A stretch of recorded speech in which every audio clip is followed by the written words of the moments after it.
Welcome back, Bears fans, to the next episode of Bears on Tap. Taking a little break from building the board right now. We'll be back for you guys next week on building the board. But we have some pressing issues to talk about on Bears on Tap here with, as I'm sure everyone already knows, Justin Fields, the newest Pittsburgh Steeler, and Keenan Allen, the newest Chicago Bear. We got quite a bit to talk to, and I'm joined by good friend Juice on tap here today. How you doing, Juice? Good, man. It's been a long time since I've been on shows. As you know, I do a ton of work over at the Cubs on Tap crew, and I always try to take a little bit of a break before 162 game recap season that we'll be doing shortly. But I'm excited to talk Bears today, man. I mean, obviously, the elephant in the room is finally over. I think that Justin's presence around this city was great. But for the last couple months and building up to the draft and knowing that you had the number one pick, it was a huge elephant in the room for everybody. And I think it made everybody's jobs more awkward. I mean, when you got new guys like Swift coming in and taking the podium for contracts and they're asked that question, well, have you talked to Justin yet? Like that's tough to answer, because obviously knowing the circumstances as a player that it's a business and they're going to move on to Caleb Williams or Drake May, whoever we're going to talk about in a little bit. But man, it's kind of surreal. I don't know about you. Like when you saw that roll across your phone, like obviously we all probably had a good idea this was coming, but what was your initial thoughts of him gone? Maybe like one of those things that crossed your mind, like a memory or him being drafted, like how fun that was.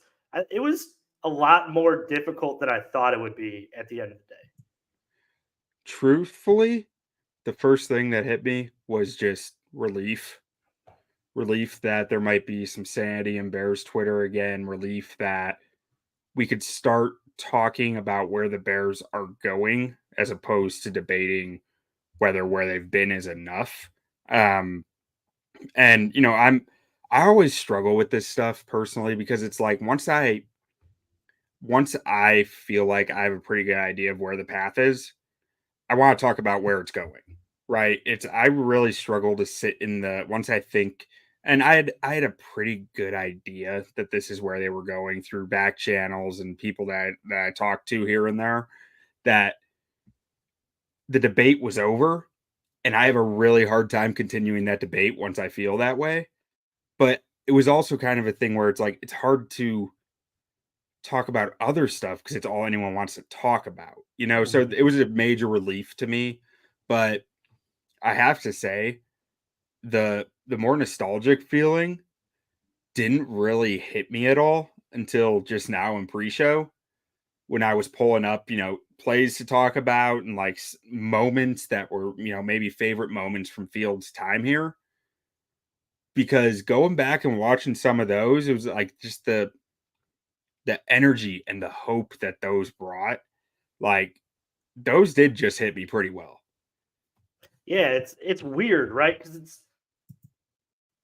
I was listening to the radio today, and one of the guys on the radio put it well. Like, we're not used to watching good quarterback play, right? And we got that from Justin, just not in spurts like that we needed.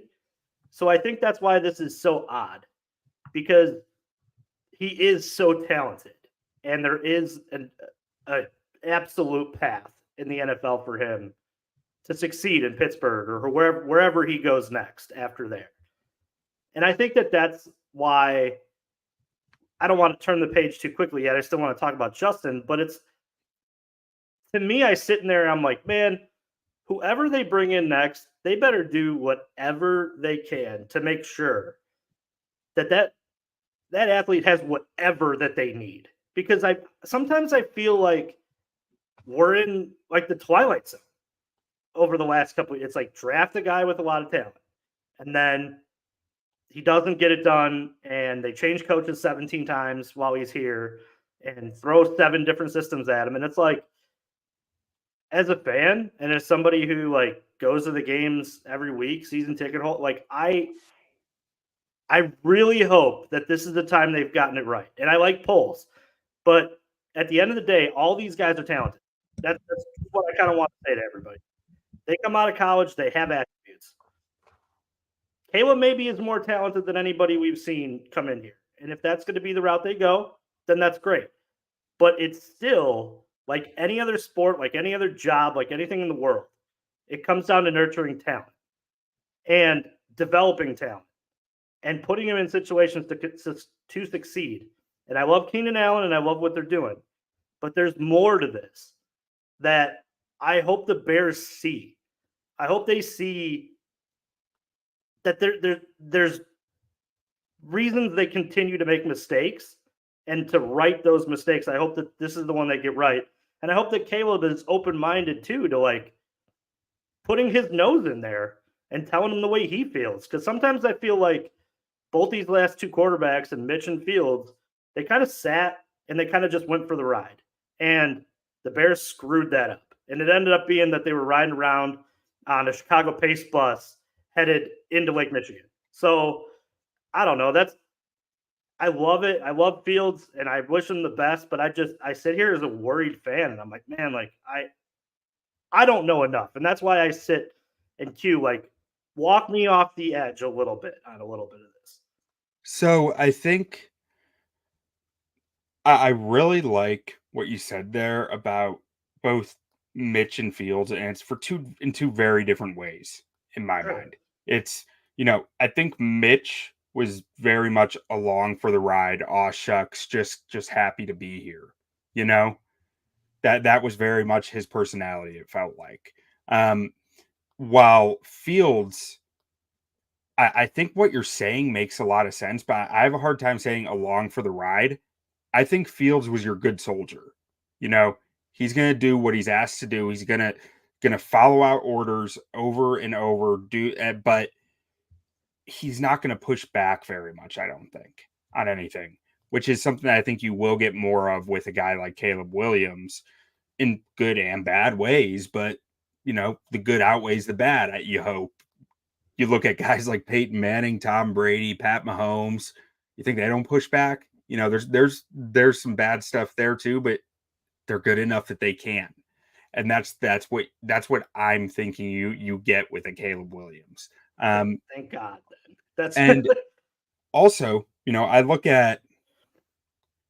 have not been Ryan Poles' biggest fan in his time here, but I look at what he's done this offseason. If you asked me this a week and a half ago, I would have said he's done nothing. What's there to he's done? Like, I mean, you got Ryan Bates and a running back, great, awesome. But what he did last week with going and getting a real center, not a really good one, but I'll tell you what, you put Coleman Shelton's tape next to Lucas Patrick's, you feel like you just got an awesome football player. He's not an awesome football player. He's an adequate football player, but that's how bad the center position has been. So that helps. And the Keenan Allen trade to me it's a huge boost for helping a rookie quarterback. Like he's probably one of the receivers who, age aside, can be the biggest help to a rookie quarterback. The way that he works the middle of the field, the way that he wins routes, the knowledge he has to be doing what he's doing at his age right now, he has to be such a strong asset to helping develop a rookie, helping young receivers get better. There's so much, even a guy like DJ Moore can learn from Keenan Allen. That is such a strong addition to me. As much as it sucks that he's about to be 32 and only on 1 year left on his contract, and you're gonna have to play out that whole how much do we pay a 32 going on 33-year-old receiver after this year? I think even if it's a 1 year thing, it should be worth it for the benefit that you get of him working with your rookie. So I really do think I look at what Poles has done to this point, where Poles comes from in Kansas City, of having this knowledge of, seeing Andy Reid do this with quarterbacks, and Ian Cunningham coming from Philadelphia. That's got to help some too. I don't think Hurts is exactly the model of what you want, but you look at what they did with adding AJ Brown, adding Devonta Smith, that monster O line they have of helping develop the young passer. And then you look at Kevin Warren. his roots go back to the greatest show on turf, Rams. That guy knows a thing or two about building an offense himself. So there's a lot in that building right now to like, and that's been that way, but they're actually starting to show us a reason to believe in that, which is something that I'm willing to listen to right now. I probably wouldn't have been 6 months ago, but right now I feel like they have shown enough that I'm saying this feels right. This feels like it's going in the right direction for the first time in a while. Yeah, and I think that's a feeling that as a Bears fan is odd to us, right? Because I mean, the idea of football in Chicago has always been run the football, play good defense, and the NFL changed, and the Bears were kind of behind that. And now you're sitting in the position of having two very good man beating wide receivers, a good tight end in Cole Kmet, a line with some flexibility. There's a lot of good things to write about with the flexibility of being able to move guys around on that offensive line now. A good runner in Swift.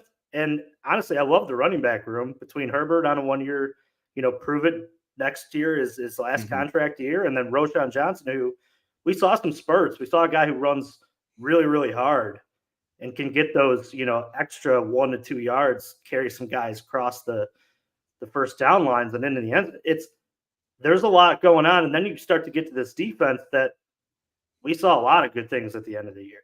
And I think they're still building. They're still getting to that point on the defense where they're comfortable, where they can be in that top 10, top 5 and sniff that. And I think that that's why it's so odd as a Bears fan to sit here and feel somewhat comfortable, because I think that in a lot of ways it's been a lot of like in between, right? It's not a future. We have this spurt of Yeah. seasons to win the Super Bowl. Not like, and what you hope is that Caleb's generational and that quarterback becomes like your Patrick Mahomes, where you always have a shot. The first couple of years, you're going to be able to build some talent around him because of the quarterback rookie deal. But man, it's exciting. And I think that without going too further, we need to go back. Definitely looking more or less at like Justin Fields' time. And I definitely want to give you some time to talk about your favorite Justin moments. I know you were scrolling Yeah. through some of the stuff. If you have any response to what I said, first of all, go ahead. But before that, we'll go to Justin Fields too in a second. Yeah. Well, let's throw the comments here real quick. Hello to our friend Skokes out there. New era upon us, and we got Gary Carpin in the comments. Some of these kids coming out of college only know a like button, don't question anyone, and no one wants to be divisive. I think that's talking to some of the sitting on the bus, good soldier conversation. So agree with you there, Gary. And Scott from Iowa. Poles is never allowed to trade with Pittsburgh again. Every time he gets fleeced. Yeah. On that note, because yeah, it's next to nothing for Fields, right? A 6 that can become a 4th if he plays 51% of the snaps. I think Fields is going to get some run in Pittsburgh. 51% seems like a lot. I don't know that I can count on that very much for it to become a 4th round pick, because you got to believe Russ is going to play near half the snaps at least before he's yanked. And especially if you combine any injury history with Fields, that becomes a risky proposition. But really, though, I don't know that I feel that bad about the compensation, if I'm being honest here, though, because I look at it as, one, you want to do right by Fields. So your best compensation you were probably getting would have been a 3rd round pick early in the process. It sounds like, from everything I'm hearing, a 3rd to a 4th round pick, let's say. You wait this long and you end up getting rid of him at this point in time. A bunch of other teams have their solutions. There's no real market. Like, who are you? You can't pit anyone against each other. Everyone already has their answers. You're talking about a backup quarterback. No one's giving real capital for that. And especially once they know that you want to do right by this player, or you're giving him say in where he might end up, you have no real leverage on the trade market, right? You're just trying to get him out the door to his next place for his sake, for your sake, for everyone's sake there. Give him the best chance you can. Now, I will say, every time Ryan Poles speaks, I don't know that we've heard him say a lie. Like, he is Very very honest. honest, and this might be the first time that honesty burned him. Yeah. That's kind of the way that I'm seeing it, and I honestly am pretty okay with it because I really appreciate the honesty that he brings to the podium. And this is just probably the cost of it. Like, we have a GM who we can really trust and analyze what he is telling us because he hasn't given us a reason not to in 2 years. A lot of GMs, I mean, I don't know if you remember the last few here, you couldn't really, like, they didn't say anything. Like, you couldn't believe it, understand a thing that they were saying at the podium sometimes. Ryan Poles, he's usually pretty transparent. He might hold some stuff back, but you can kind of diagram what he's thinking by what he's saying. Yeah, I think what he traded, and obviously there's some reports out there that Justin wanted to go to Pittsburgh. This is a destination that he okayed for him to go. And there are some reports out there that Ryan Poles passed up on maybe some better compensation for Justin Fields to send him and do right. I think that in terms of this, maybe it buys more player trust within the locker room too, because there's a Yeah. lot of bad out there too that you were talking about, Justin Fields being that huge man in the locker room that everybody looked at and respected. And now that's out the door. And now there's somebody else coming in. It's an awkward situation for whoever comes in here next. They're going to have to buy some respect. You're going to have to buy that locker room back out. But I think, like, in terms of Brian Poles and his relationship with his players, it probably 100%, makes them feel confident that they're going to be told what he believes, comfortable or uncomfortable. I think Right. that that's something too that is a huge asset for him, at least when he's negotiating and trying to sign players or bring guys in via the draft. It's something he can lean on. But yeah, maybe this is there was a better offer out there, and he was able to get him off the books, but he could have gotten better for the franchise. But I don't know. There just didn't seem like much of a market, like you said, for Justin. Post, and everybody knows you're taking a quarterback at one, If and you're not someone going to have came both in, those there. if someone came in during the combine and offered them a second round pick, I think it would have been done. Right. I don't think it would have mattered who it was. I just don't think anyone was giving that at the end of the day. And we got a few more comments here. We got Shant.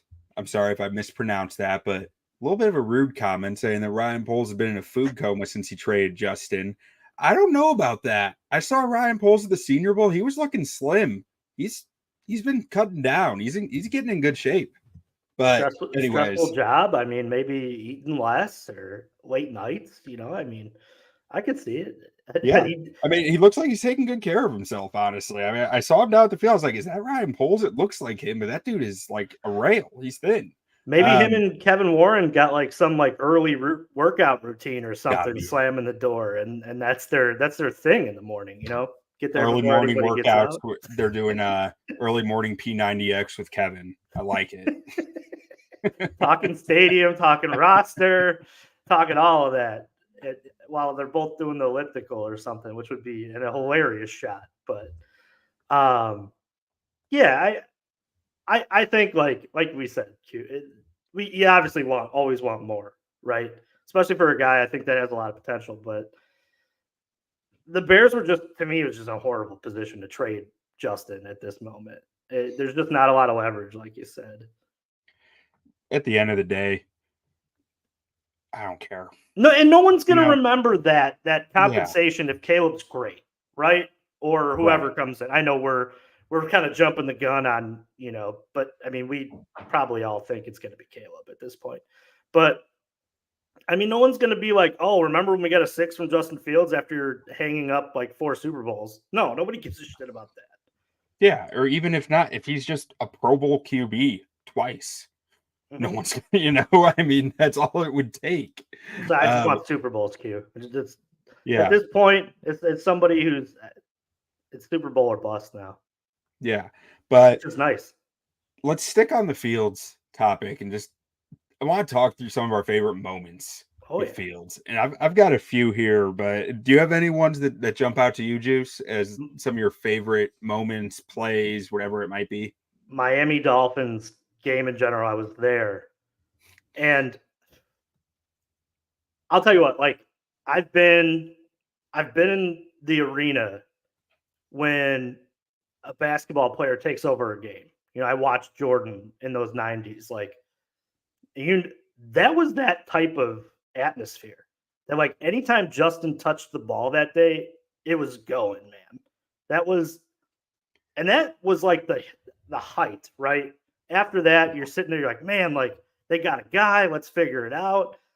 That whole Miami, and then the soundbite that comes out after with McDaniel, like, yo, man, like, quit running, like, quit getting first downs, like, cut that out. And then he didn't cut, and then the after soundbite with the post game stuff, like, yeah, that Dolphins like my number one. Now, a little bit like on the downside of the Justin Fields memories. I do remember a game against Detroit, him running around and some Detroit fans behind us, um, him running around making a play and being like, "Man, they really got a guy." And I turned around. I'll never forget saying this. I said, "Yeah, Mitch Trubisky did that a time or two as well. Let's not pump the brakes. Let's pump the brakes on this." I'm not going to buy in until I fully could see. And honestly, it sucks because man, for all the fun things we had with Fields, it's the end of this thing. That Packer game at the end when they had all the reason in the world to go and win on the road. It just showed. It was just a microcosm of his whole career as a Bear, like just not good enough. And I think that's going to be my forever final moment of when I kind of knew like they're done with this guy. He just couldn't get it done. He's good enough, but he's not good enough to win the big ones between the pocket that you need to do now. You absolutely need to do. Yeah. I mean it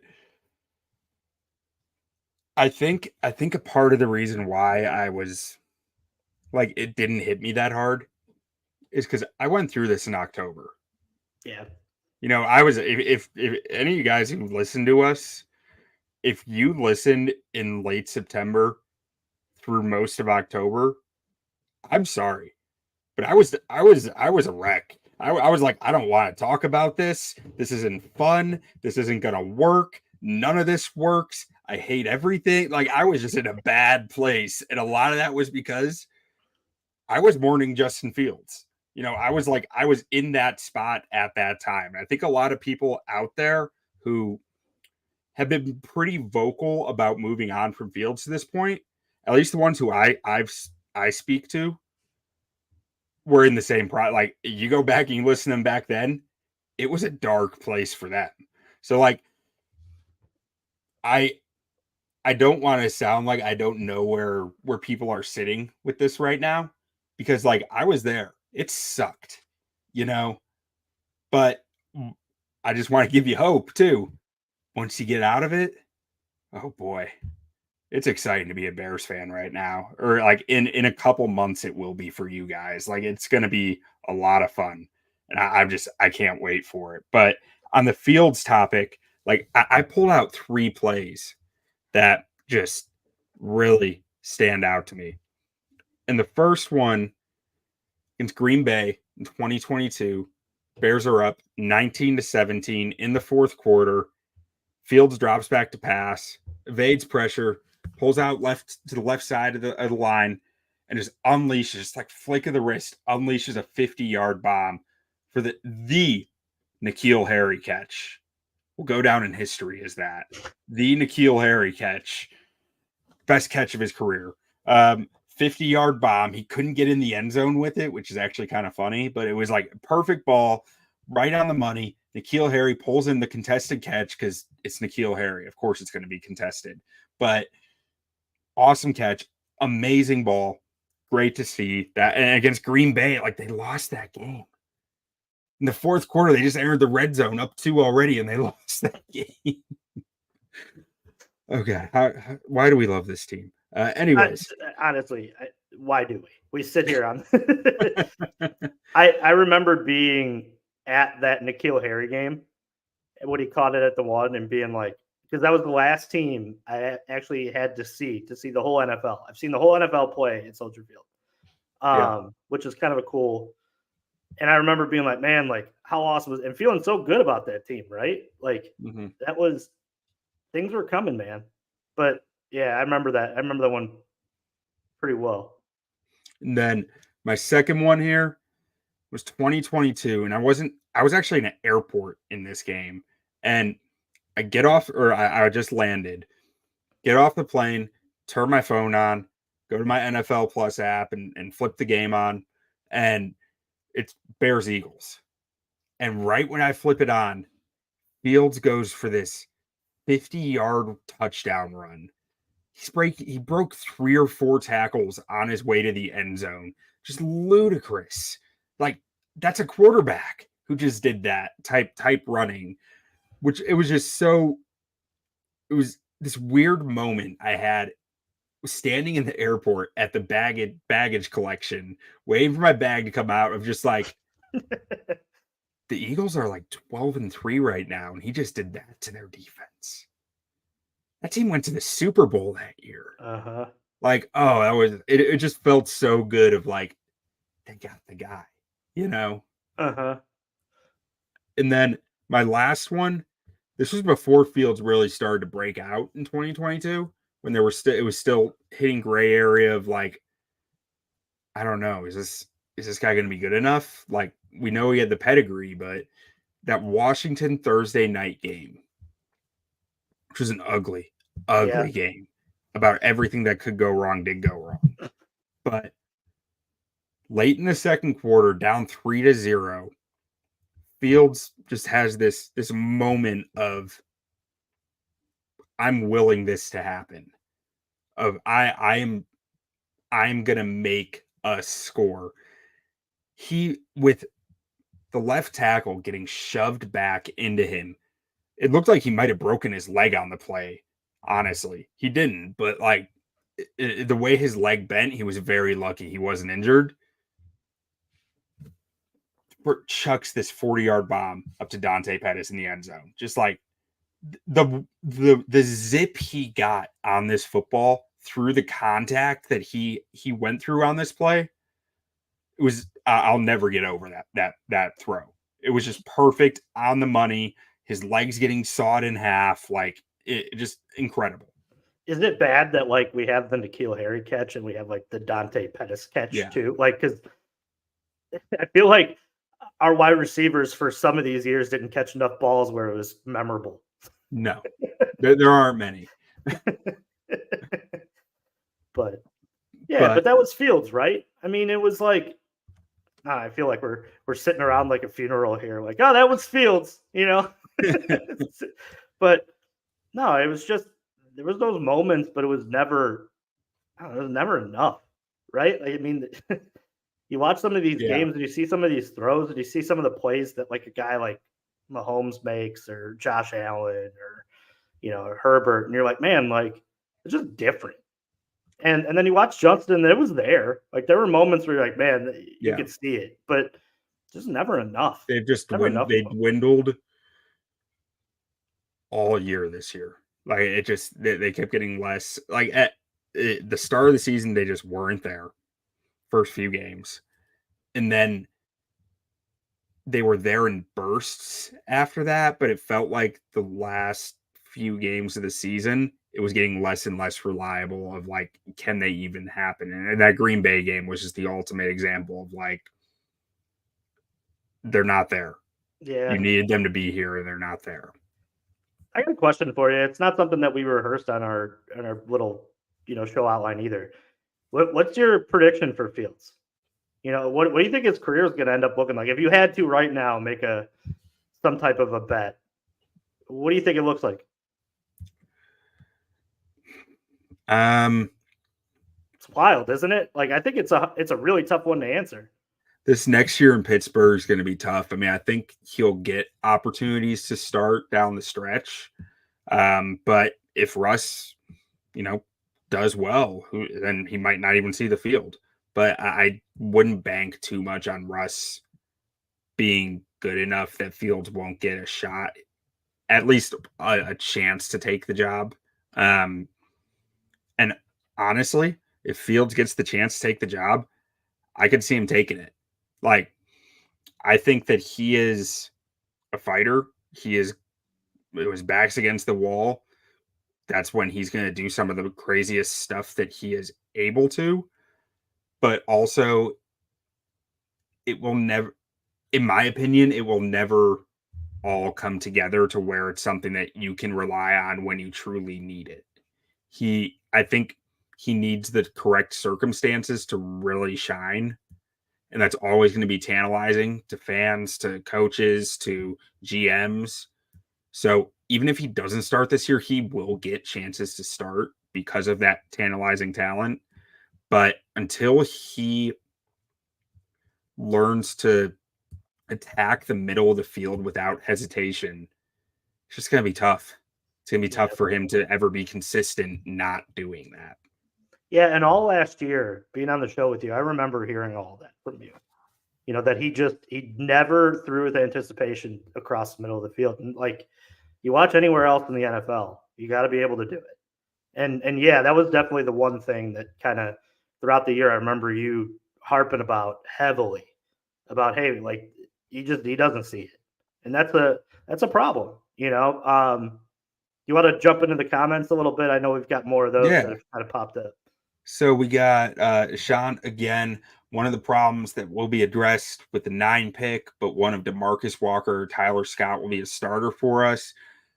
I honestly think they're probably going defense somewhere in the first round. So DeMarcus Walker, I think, is a fine player. I don't know if you necessarily want him as a starter, but as like a number 3 edge rusher, I think he's just fine. And I kind of expect right now, I'm thinking that they're targeting an edge rusher in the first round. I think it's going to be in a trade down from 9. But, and then with Tyler Scott, one, he's your wide receiver 3 in a tight end heavy offense now. So your number 3 receiver is what, going to see maybe 40% of the snaps in that, 40 to 50% of the snaps. And 2, if you trade down from 9, I would bet that they're aiming to pick up a second round pick so they can go get a receiver. A guy like Keon Coleman or Xavier Legette or Javon Bullard, a guy who can be a more reliable number 3 receiver than what you probably are getting from Tyler Scott. So that would be my understanding of what I think their plan is looking like between those two positions. And then we have the NFL GM. Sounds like you guys aren't fans of Caleb. I'm a big fan of Caleb, my friend. But besides Caleb, do you guys feel like the front office has done enough for Caleb to succeed? O-line good enough, wide receivers good enough, coaching staff. What do you think about this one, Juice? I like the first two. I like the offensive line. I think there's a lot of versatility within that unit. I like Keenan Allen. I obviously like DJ Moore. I think that they're, like you said, they're going to go out and add to get more playmakers within the draft if it's not a second round pick. That last one's what I worry about. I worry that Eberflus is not smart and is a defensive guy, and they're putting a lot on Shane Waldron, man.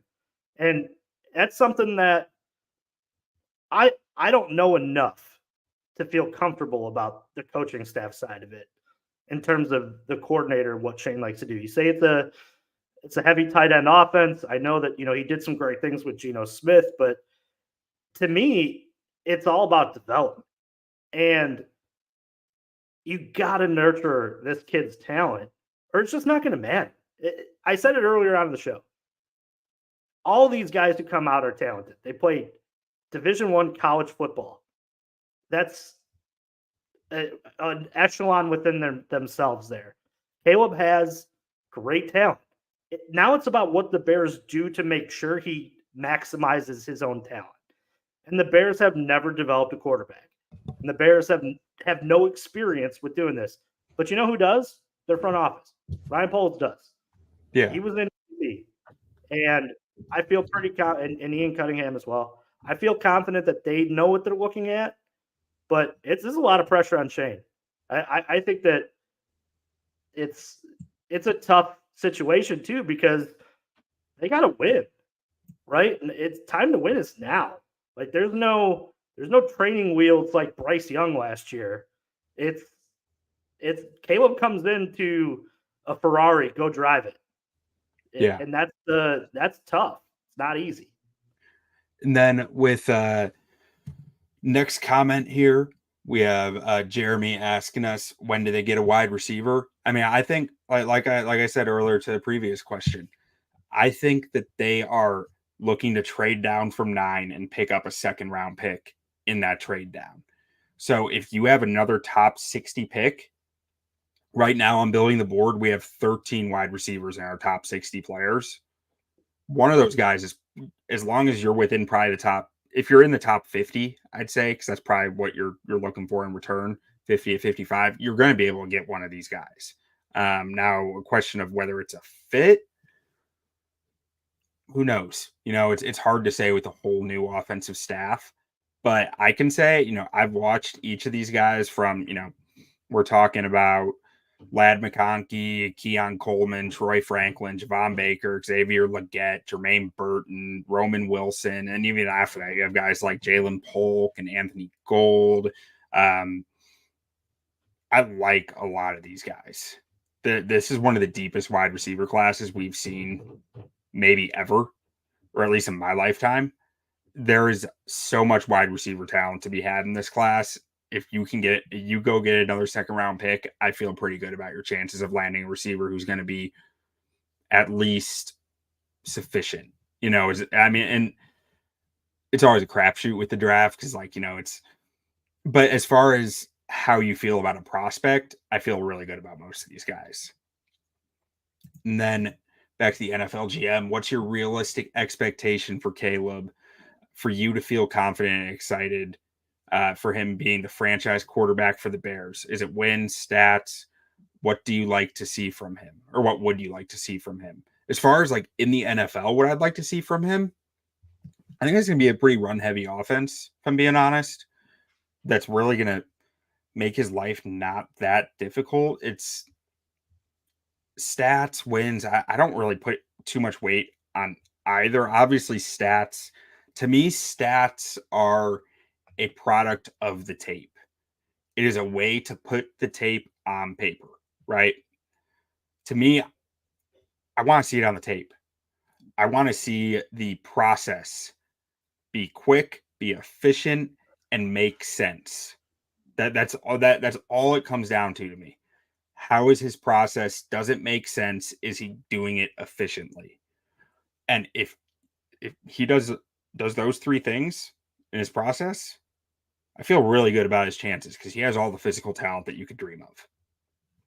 Yeah, I like that. And to answer it myself, I think it's just growth too. It's outlining this season into quarters. I hate to go Lovey Smith on you, but I'm gonna outlining it into quarters, and I want to see him by the fourth quarter of this season picking up concepts that we haven't seen. Early on, run the football, do things that result in wins because they're going to be able to lean on that defense. I think a little bit and win Yeah. some games kind of ugly early. But I think like going into the back half of the season, like I want to see new concepts. I want to see things being drawn up right from Shane Waldron too that are Caleb Williams specific to make sure that they're utilizing his talents. But break it out into quarters, go all Lovey Smith on me, and by the fourth quarter, I want to see that development. I want to see him getting better. Yeah. And realistically, I think that's possible. Look at what's around him. I think they could be really fun next year. They won 7 games last year with not a lot, and they've added a decent amount on offense in this last couple weeks. And they're only adding to a defense in terms of probably the draft a little bit, and they're probably adding a little bit of more that your look and schemes and things like that, and players coming together another year within the system is going to help. Yeah, I think that defense, the sky's the limit. And then with your offense too, there's a lot more playmaking ability on it now, opposed to last year where it was kind of Justin Fields running around and hoping he could find DJ Moore and Cole Kmet. There's a lot more to this puzzle now that I hope we just start seeing some development. I want to stress just how difficult it will be for defenses to effectively cover the field when the Bears are in 12 personnel, so 2 tight end personnel, with Keenan Allen and DJ Moore out there at the same time. Mm-hmm. And Gerald Everett being your second tight end, who's a great receiving threat. Yeah, you really like Jared, huh? Yeah, I mean, he's not going to blow anyone's socks off as a blocker, but I mean, his highlights probably won't even be that great, but linebacker can't cover him. It's good. Yeah, it's as simple as that. And when you're getting heavy, they want to match heavy. Mm-hmm. And that's good to see, like, especially with a rookie quarterback too. Tight ends, quarterback's best friend. Being able to find a guy like that. So, yeah, I'm glad I got that out of you. I wanted your opinion on Gerald Everett because I haven't been on here for a while. Yeah, I mean, he's not the. You're not going to feel like he's this incredible tight end. You're going to feel like this guy's just, how is he getting, why is the matchup, the defense, why are they giving this guy to him? They're going to say, why would they put this guy on him? He's not fast enough, because you can generate it with a player like him. Yeah. You have no choice. Yeah. Yeah. Another comment from Jeremy. If they trade down with the 9th pick, should they pick wide receiver, defensive end, center, or defensive tackle, wherever it is, 16 to 20s? And yeah, I think that 16 to 20 range is where you're going to see them target it. Personally, if I were them, I'd pick A.D. Mitchell, wide receiver out of Texas, as long as he's there. But that's not what I expect. I expect them to pick, if Jared Verse is on the board, I think they're taking Jared Verse. If not, maybe it's Laiatu Latu, or you could see Matt Eberflus go get his 3 technique in a Johnny Newton out of Illinois, or Byron Murphy out of Texas. Or, I keep saying this, I love Chris Jenkins out of Michigan. No one else thinks he's a first-round pick except for me, so I might just be crazy. But I still think the guy's a first-round pick. So maybe that's a guy who does sneak into the first round, and that's a guy they target as a 3 tech as well. But I don't think you're going to see them do center there. I think the only way they would on center in the first round is if they had a glaring need there. Coleman Shelton fixes that. I think you're going to see them go after a guy like Bo Limmer or Hunter Norzad in the later round, mid to like 3rd to 5th round, as a guy who they can have developed for a year. And both those guys have some guard versatility too. So you're not worried about holding them on your active roster as a backup center, because you look around the league, there aren't many backup centers on rosters. It's usually a guard who can play center, or a center who can play guard. You need that versatility. But I don't think center is even going to be in the equation in the first round. Do you think there's any scenario where they keep 9? Where they keep what? Where they keep 9 and take a player at 9? It's a trick question. Man. Is there a name? Probably the better question, is there a name, if it's there, you're running to the board within realistic names? I don't know if they can. Yeah. Like, I want them to. If Malik Neighbors is there, and Marvin Harrison's not getting there, but if Marvin Harrison or Rome Odunze are there, so Odunze or Neighbors are the names, right? Those are who everyone wants. Those are what the dream is, falls to 9. But if the Bears want to fill their need at edge rusher as well, they just can't. They can't take a guy at 9. Right. You're not going to get a starting caliber edge rusher in the 2nd or 3rd round, because then if you don't trade down from 9, you don't pick again until 75. You're not getting a good edge rusher at 75. The odds of getting a good edge rusher outside the first round are so slim. Like, it's just these guys who are really good edge rushers, they're freaky athletes, and they get drafted on freaky athleticism, right? They get drafted in the first round because of their traits. Their traits don't last till the 3rd round. Yeah, it's just, man, it sucks, right? You really wish that you still had a 2nd round pick. Yeah. Man, you would love to sprint up there and take something. Well, and that's the thing. You look around the league, you see tons of instances of second round wide receivers becoming awesome. You got AJ Brown, you got DK Metcalf, you got George Pickens, you've got Devontae Adams was like a 4th round pick. Like you can find a lot of examples of really successful receivers in the second round. You can't find many at edge rusher. Like Max Crosby is one of the only guys outside the first round who's really been a dude, you know? Yeah, Like outside of that, it's you look at the Bosa's, both top 10 picks. You look at Khalil Mack, top 10 pick. You look at even a Rashawn Gary up in Green Bay, 1st round pick. Danielle Hunter was one who was a later pick, but he was a development project. He took some time to become that. So I don't think that you can rely on trying to find an impactful edge rusher for this season anywhere except for the first round. Yeah. I mean, the Bears are in a good spot. They're just rooting for quarterbacks to go real early, right after Caleb, right? I mean, you're hoping you see as many as you can. But yeah, no, I think NFL GM puts it right. I'm just going to add this one in. The draft is going to be exciting. I can't wait, especially the first 5 picks. Anything can happen. Yeah, there's a lot of stories going around already, and this is buzz time. It's exciting. Yeah, I think first 5 is going to be interesting, man. The Chargers are the mystery box. No one knows what they're going to do. They need, especially too with with Jim coming in. Who knows what they truly want to make that team to look like. Q, you got anything for me? No, I mean, I think we circled enough around Keenan Allen in there and Caleb Williams in there. So I think that we covered all our topics through the comments. Let's see. Any hot takes for the first 5 picks? If the Chargers are at 5, I think they're taking JC Latham. Bears trade 1, start Tyson Bagent forever. No, I'm just kidding. Secret Bagent man is the franchise.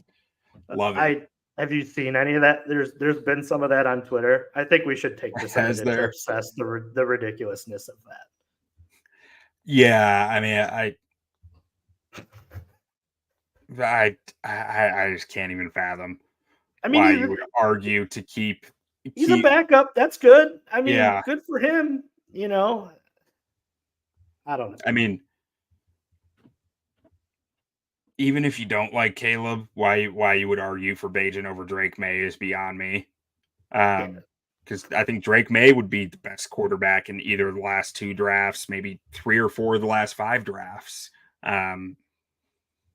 Probably 3 of the last 5, because I forgot about Joe Burrow when I put that in writing. I forgot that the Joe Burrow draft, he'd probably be number 2. But yeah, I mean, I think very highly of Drake May as well. So like, I just don't see any world where you would consider Tyson Bagent over either of those 2.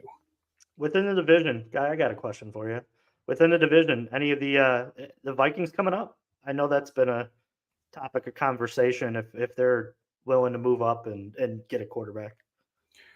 Yeah, they're getting Chicago's own JJ McCarthy one way or the other, it sure seems like. It'll be interesting there too, because they really don't have a bridge. So JJ's going to start at some point next season if they get him, as much as they may not want him to. It's kind of that way unless you have a really reliable guy who can stay the starter. And I'm not sure Sam Darnold is the model of reliability. But yeah, I think they're trying like hell to make sure they can get JJ McCarthy. Do you like JJ McCarthy as a prospect? I know you've gone through these quarterbacks. He's okay. I mean, I have to squint, and I don't like to squint. Yeah. But when I squint, I see why people like him. His arm talent's pretty ludicrous, and he makes some plays off schedule. He plays within the offense pretty well and on time pretty well. The physical talent is really what gets you excited. And he's raw. He needs to sit. He needs to learn. But the physical talent is there. He's he's got some zip on that ball, man.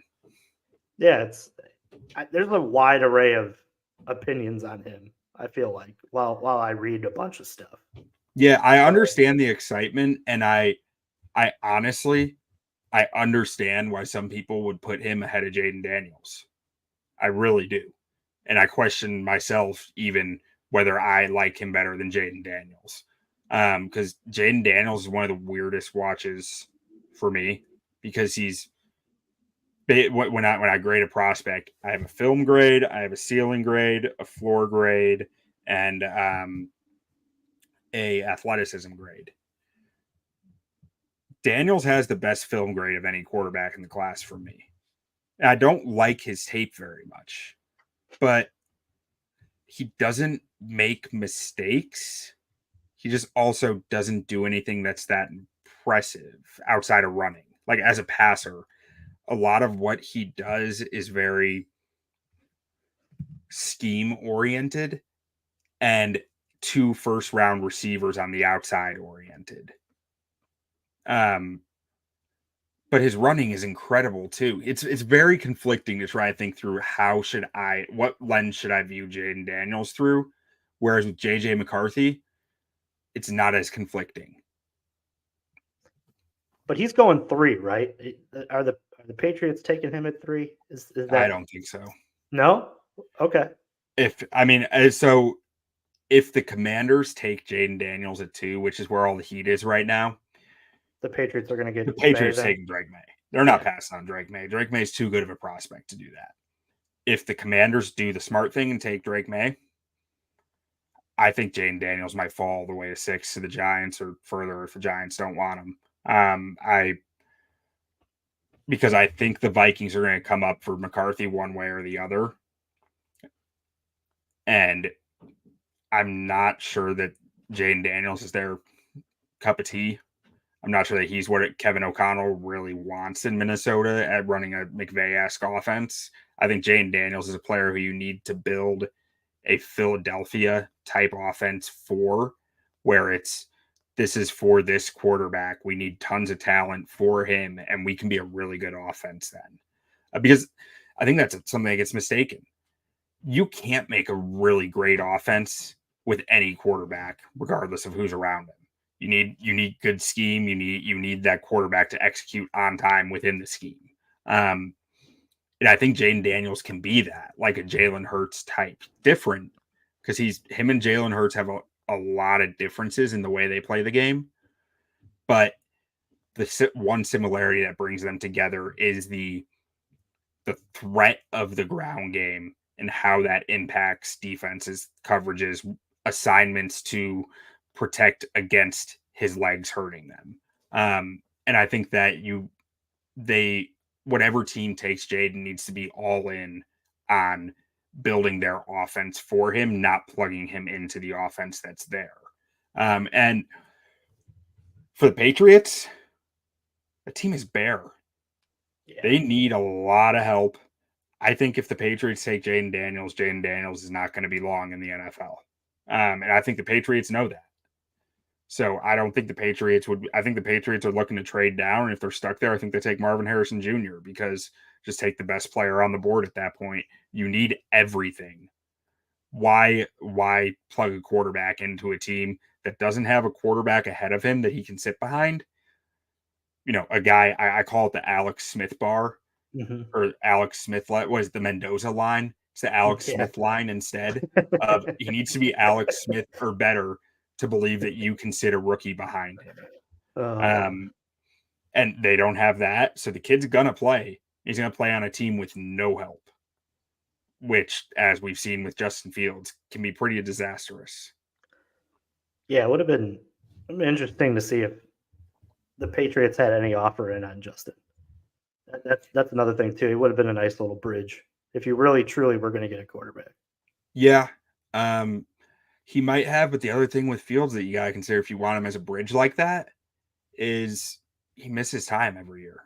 Yeah, because he's gonna take big hits down, like as a runner, and then you're either gonna have to start the rookie or deal with the backlash of not starting the rookie. Yeah, and I'm sure Patriot fans are already itching to hang another Super Bowl somewhere. So, Yeah, but must yeah, be nice. Q. Yeah, right. Anything else? Last run through the comments, and then we'll get out of here. Yeah. Let's see. So, Anything, really? Yeah. who's my favorite NFL Oh, there you go. prospect besides Caleb? Oh man, You probably got like 50. it's probably Hunter Norzad, the Penn State center. I love his game, man. The dude just plays. He played offensive tackle at Cornell before transferring to Penn State. I believe he graduated from Cornell, but I probably need to be fact checked on it. So you know he's smart. Then started playing guard at Penn State before being forced to center out of injuries. And he's athletic, he's smart, he's physical, he's angry. There's a lot to like in his profile. He's going to turn 25 as a rookie, so that's the reason he's going to be a fourth or fifth round pick. But I really like him as a football player. He is the background of my Twitter profile, and it says Hunter Norzad no matter what.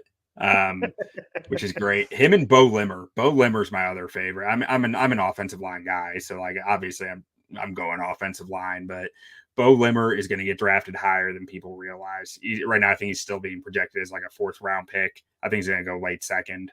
He's just a good football player, man.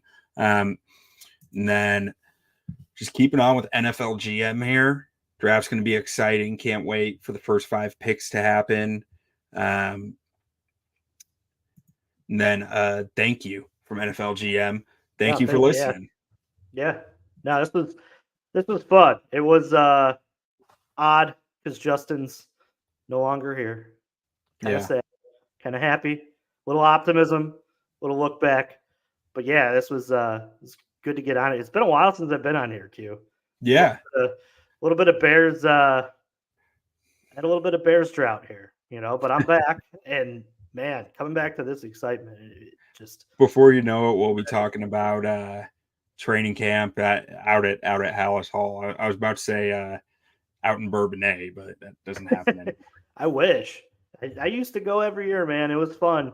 It was fun to Yeah. sit, and it wasn't too far from where my parents live. So pop in there, see them, and then head to training camp and put it all in one day. But yeah, now it's a nightmare to go. It's a nightmare to see. I think right, you got to like get on the bus to go watch. There's I don't minimal even amount of know. It's always a mess. I know. That's all well, I know about it. so and just I get like the little emails that I can go to training camp as a season ticket holder, and they're like, "Yeah, you got to register like right away." They're all filled up within like 10 minutes, and then you have to get on the bus. They park you like 5 to 6 miles away, and you get on a bus and then head in there. And sometimes they don't even let you in, which is just wild to me. But that's Bears for you. I know that the players probably hate the old way of doing training Oh, camp down at 100%. Olivet Nazarene, but like I think there was real value to that as far There as like was. becoming a team and like having to live with each other and like spend, what was it, a month and a half with just together, no matter what. Like I think there's real benefit to that. And I'm a little sad that they Sure. don't have it anymore. And the stories too that would come out of Bourbonnais, like you'd run into some random, defensive lineman at a bar in Bourbonnais. Like those were Yeah. the greatest stories. I remember listening to like the 2006 2005 team when they made their run, and like Owen Krutz being at a bar down that way, and yeah, it's just a lot of fun from what I remember Well, listening to. in the social media era, I'm not sure we're getting the same level of drunk Kyle Orton pics and No, players in bars and out and socializing with people. I don't think we quite get the same degree. I was just thinking about that this weekend because I was talking with someone about the drunk Kyle Orton pictures, and they were like, "Yeah, in today's day and age, it's amazing how many fewer drunk quarterback pictures you see." Because everyone is just like nervous about getting canceled, getting put online and spread everywhere. So they don't go out the same way anymore. man, even like it changed from Johnny Manziel too. Remember seeing Manziel Yeah. out with the Scooby Doo costume and being out in A&M? Like, yeah, things change. But Q, go ahead and get us out of here, man. This was fun. Yeah, thank you all for listening. If you guys are still on board with us, I ask one question of you. Please go give us a rating. Go give us a review on whatever you're listening on, Apple Podcasts, Spotify, either one. If you're on YouTube, give us a like, give us a subscription. If you're not already subscribing to OnTap Sportsnet, we're giving you Bears content all the time, every week. One of two Bears podcasts at OnTap Sportsnet, along with Bears Nation. And then we're not just Bears either. We got Bulls, we got Cubs, we got White Sox, we got Blackhawks, we have Fire, we have what is it, Red Stars? Yeah, golf. Yeah, we have OnTap golf. is taking off. So Yeah, man. go check out Crazy. ontapsportsnet.com for it. Go ahead, Juice. Yeah, it's crazy, man. OnTap Sportsnet for all your sports and literature needs. I am Juice here with Q. Q, let's get out of here the only way that we know. Sorry, buddy, I took your outro there. Oh, you're good. Bear down. Bear down.